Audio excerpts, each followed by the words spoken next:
Hey guys, তো এই মাঝরাত্রিবেলা আসার একটাই কারণ যে কেউ যদি মনে করেন যে আপনারা খুব বোর হচ্ছেন, একটা মুভি দেখা যাক, যেটা আমি ভুলটা করেছি। বোর হচ্ছিলাম, ভাবলাম একটা মুভি দেখে নিন, নতুন এসছে গেম চেঞ্জার, সাউথের movie, dubbed in Hindi of course.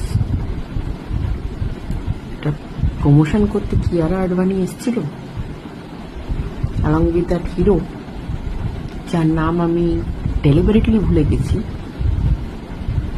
বইটা দেখার পর এমন একটা এফেক্ট এসছে মাথার মধ্যে যে গজনীর রোগটা হাফ ধরে গেছে।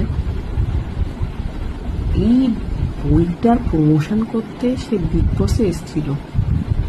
সালমান খান যদি এই বইটা আগে দেখে নিত না, স্টেজে দাঁড়াতে দিত না, বলতো এই নেবে, স্টেজ থেকে নাপ তারপরে প্রমোশন কর। মানে বইটা এতটা দেখে আমি শকড হয়ে গেছি, দিমাগে দহি করে দিল। প্লটের কোনো ছিঁড়ি নেই। একটা IAS অফিসার হঠাৎ কালেক্টর হয়ে গেল, মানে পোস্টটা পেল, তার আগে ছাপড়ি ছিল, আবার মেয়ের প্রেমে পড়ে হাবুডুবু গেছে। বইটা না দেখলে তো প্লটটা যে ছিঁড়ি করেছে আপনারা না দেখলে বুঝতে পারবেন না, কিন্তু আমি সাজেস্ট করবো না, দেখতে হবে না। প্লট না বুঝলে না বুঝবে, দেখতে হবে না। মানে আমি জাস্ট আপনাদেরকে একটা ওয়ার্নিং দিতেলাম যে যা তা বই রাত্রিবেলা খুলে বসবেন, নইলে আমার মতন অবস্থা হবে। এই মাঝরাতে এসে আপনাদের রিভিউ দিচ্ছি, আপনারাও দিতে বসবেন। ভয়ানক এক্সপিরিয়েন্স ছিল, যেটা আমি মুখে বলে বোঝাতে পারবো না। তাই জন্য একটা ওয়ার্নিং দিতে এলাম যে কোনো সাউথের movie dubbed in Hindi not necessary যে বড় বড় কাস্টিং হয়েছে বলে যে খুব ভালো বই পাবে। এটা আমি ওনাকে দেখেই বুঝতে পারলাম Kiara Advani and that hero.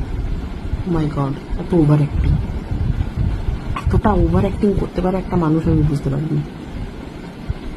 তো যাই হোক, ভুল করে ফেলেছি, যাতে আপনারা ভুল না করেন, তাই জন্যই রাত্রিবেলা আপনাদেরকে ওয়ার্নিং দিতে এলাম।